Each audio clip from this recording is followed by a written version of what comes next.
Welk, welk, welk, welk, welk. Welcome to another edition of Totally Awesome Fishing, where this time I'm going to show you how to make a new fish attracting spoon. Do you know what I'm going to be using? Picnic tablespoons. These things, when adapted, are turning into one of my favourite items of tackle. Let's get in the Totally Awesome workshop and show you how to turn these into fish. Right then, here's how we go. This is a commercial Plaice fishing or flat fishing attractor spoon. Lightweight metal, swivel each end, split ring, generally has a hook, expensive. Throw away. Well, don't throw away, keep and then lose it in a snag. This is one of the plastic teaspoons I've got, picnic spoons, but I have caught on white ones before, but now you can buy these party ones, which you can see they look a lovely, lovely shiny plastic. So you can either snap them off or you can saw them off, and I'll show you how the rig's made up. And of course, you can use more than one of these spoons on one trays because they're so cheap. Right, first you need your swivels. Get your swivel box, get your beads, different coloured beads for stops, and little small number 10 swivels there. So sort yourself out some beads. I've got here white ones and some nice red ones. I like putting the red ones on. I've noticed over the years as a journalist that there's a lot of people that use red in their beads, and especially this, you know, a red bead like that. They're dots. Now if you look at these and think about it, what is a Plaice covered in? Yeah, red dots. Now I wonder, do they see these little red dots bumping along the bottom, think there's another Plaice feeding, and then go over to investigate? We'll try it anyway. I've also got some plain white ones. I've got some number 10 tiny barrel swivels there. I'm also going to be using, these are partridge, I've had these years, but they're nice hooks. They're fine wire Aberdeen blued in a 1/0. That's all I'm using is a 1/0 hook, which basically is more than enough for standard Plaice fishing there. You can just see they're very, very sharp on the point. They don't damage the worm. I've got a little rubber grub I'm going to show you when I've rigged up exactly how they work. And I'm going to be using some of this yellow 30-pound line just purely so that you can see the rig clearly. I don't really like using the coloured line. I have caught on it, but I sort of don't like it. But I'm using it just to show you the rig. Okay, right. You've got the bowl there. I wouldn't put the bowl in the vise. Put the stem of the handle in the vise. That's the easy way out of this. Look, just put the stem in there, tighten it right up, and that way it doesn't break. Otherwise I think the bowl's going to crack. And just saw off gently by the neck there. Just give it a bit of support while it goes through. Right, it's through. And then what you can do, keep these could probably make lures in their own right, those bits of handles. I put the surf on there. You can use coarse sandpaper and just knock this edges, not just knock the edges off the outside of it. You know, it's a little bit rough. It doesn't take long just to take them down, just to rough them up, make it a little bit rounder. And then you just got to get yourself a fine drill. That's about right. Get yourself a fine drill. Drill through here and here with a fine drill, and away we go. Okay, I've sawed all the spoons up. Well, enough that I need for a good couple of sessions there. I've kept all the handles because I'm going to make some lures out of those as well. This is what you do. So you can either do it at both ends. You can either fix them at both ends, or you can fix them at one end. Now the way to fix them at one end is to go for the thickest bit. When they mould this plastic, it's a little bit thicker just up here, you know, where the stem came off it. So I figure that's a real good holding point. Just press it down and put your drill there, but don't put it too close to the edge, but don't bring it so far back you can't get a split ring. And then don't overdo the pressure. Just start it slow, accelerate it. Don't push hard, just let it go through under its own cutting power and go into a block of wood rather than go through the top of the worktop. When you go through, slide it up and down once. It's done. Clean it off, just give it a rub. Plastic's off. That's for attaching one end only. If you want to attach both ends only, so make it a fixed spoon, obviously do the same the other end. Just drill out your little hole there, a couple of 3 mils from the edge of the plastic. There you go, slide it up and down carefully, clean it off, and that can be attached top and bottom. Right, this is so simple, it's unbelievable. All you do then, as I say in the cookery programs, this is one I prepared earlier. Split ring goes through the neck of the spoon there. Swivel, you just tie that straight onto your line. Obviously your lead's further up there. Then this is my favourite sort of distance, would be, what's that, 5 inches I suppose. And you make your trace along there, 5 inches, and then there you go. There's those beads, red, white, and I put the white in between just to make the red contrast and stand out a bit. There's the hook. I'm just going to use a rubber worm to show you roughly. When you get your worms, put it through the middle.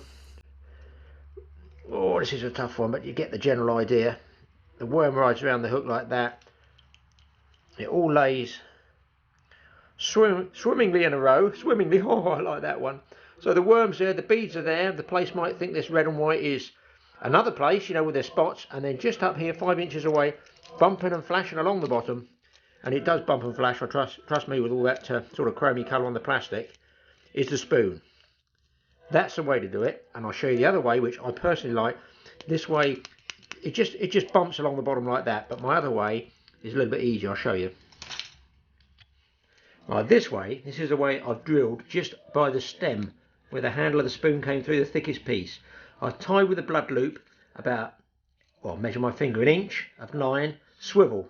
Okay, that runs up and down here, just like that, up and down your trace. So what you do is you attach up, this end goes to your rod top and your weight with your boom. But this can absolutely revolve like this in the current. It's got much more movement to flash around in the water. And I personally like this way better. The other way, where it's fixed top and bottom, would be a traditional spoon. This is the totally awesome flashing spoon method. And it goes down and it comes up against a knotted bead. All I've done is just go around that white bead once. You don't need another swivel in there. And that stops it, so it flashes around like that. And then a bit longer, about a foot, I've got my trusty old red and white beads. You can use any colour, of course you can, but I personally have noted, as a fishing writer, when I've been doing stories and films, red and white is a good colour. So there you go, 2 ways to do it. I'll show you one more way, and then we're going to go fishing, and we're going to, fingers crossed, we're going to catch something. Well, I don't know if you'll see this one, but what I've done is managed to get both rigs on there using a coat hanger boom. Okay, so this goes back up to your lead and your rod top. So you come down, tie it on here, and then when you drop it down, you've got the spoon off of this one there. That's the loose flashing spoon. I've tied them all very close together. Obviously I can have a 6-foot trace. I've made like a foot and 2 foot just to show you. So that's one rig there, and then the other rig is just down there. That's the one I showed you earlier. So that's got the fixed spoon. It can be either way, but basically just use a boom and you can get two different rigs out at the same time. As long as you keep that one tight, they bump along the bottom. And both spoons together, there's a lot of flash, there's a lot of action. And that's about it, guys. So you've seen what to do, you know what to try. This is, don't forget, light tackle fishing. Now I'm going to purposely snap this one and just give you an idea how hard that is to pull. In fact, I've got to take a rat to snap it. So I mean, you can get, yeah, it broke. So the spoon will break eventually, but a hell of a lot of pressure. I think it's worth it. I think we'll go out fishing, see what we can find. We're going to be going off one of the eastern solar marks. Fingers crossed we're going to get some fish out there. I just hope we get some big ones, and I hope we catch some on these spoons.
Well, we got the first flatfish anyway.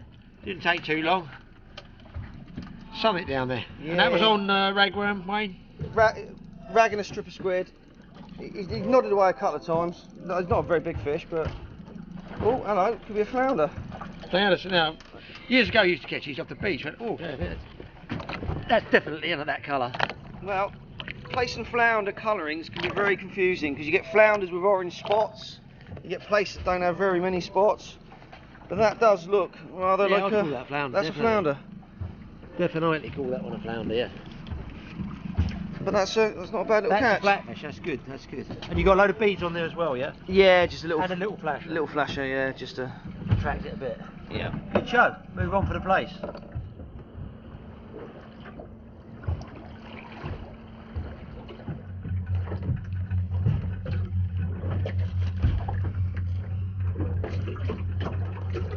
And then just feed it on, round the bend of the hook. Feed it on, keep going.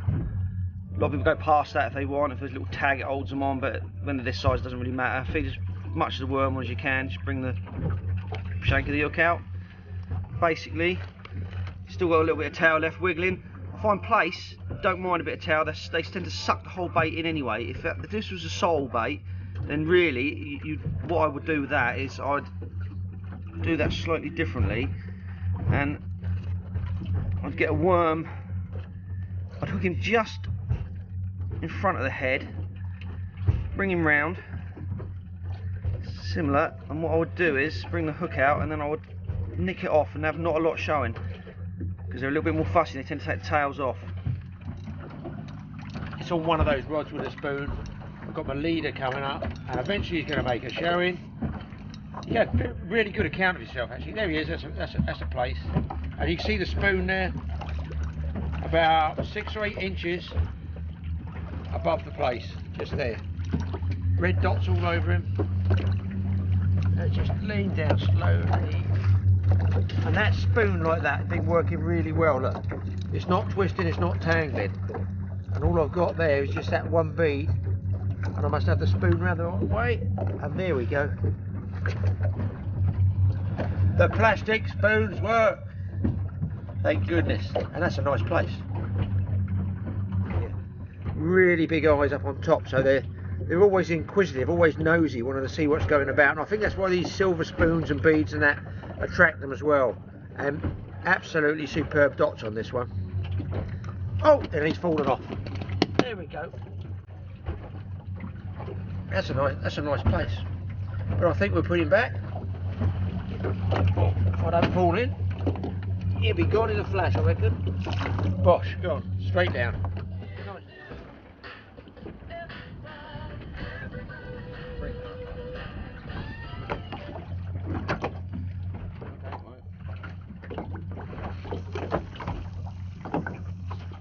Tide's running a bit hard, bit tough. We're waiting for the tide to ease, and we've got a really big smoothhound on here, and we're going to try and get him. We might lose him. You might be able to see it in the water.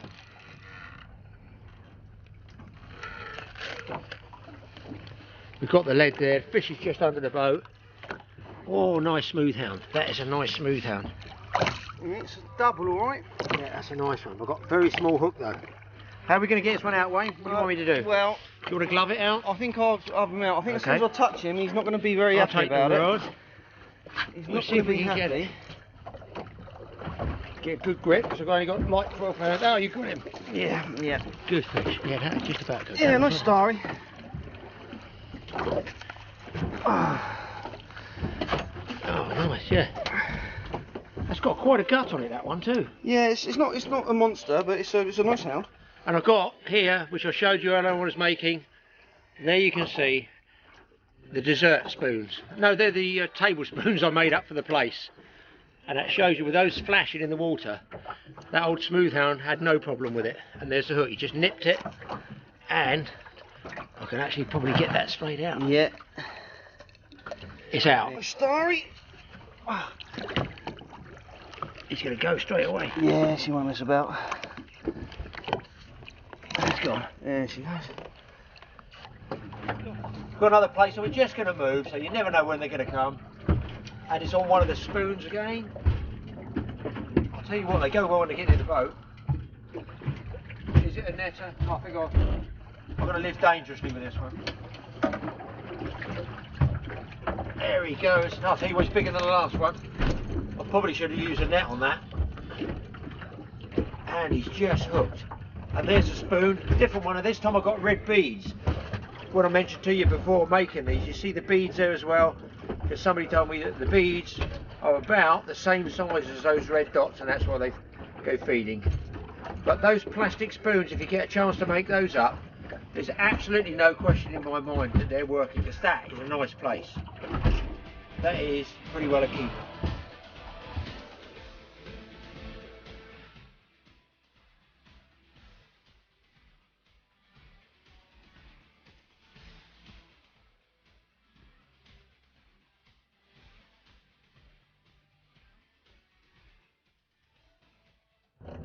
I'll tell you what, those old plastic teaspoons definitely work. And there we go. He says, chipping the gel coat on his boat. Let me get that down. I've got double spoons on that one. 2 little teaspoons, plastic teaspoons. I'll bring it right up. And that's a nice Ballon Wrasse there. So, I'm extremely happy with the spoons. I may next time bring the whole cutlery set. We'll get this one back because we're not supposed to be fishing for these. And there you go, there's a Wrasse on those plastic teaspoons. I might actually put a bigger one down because we're actually on the Plaice banks out here now.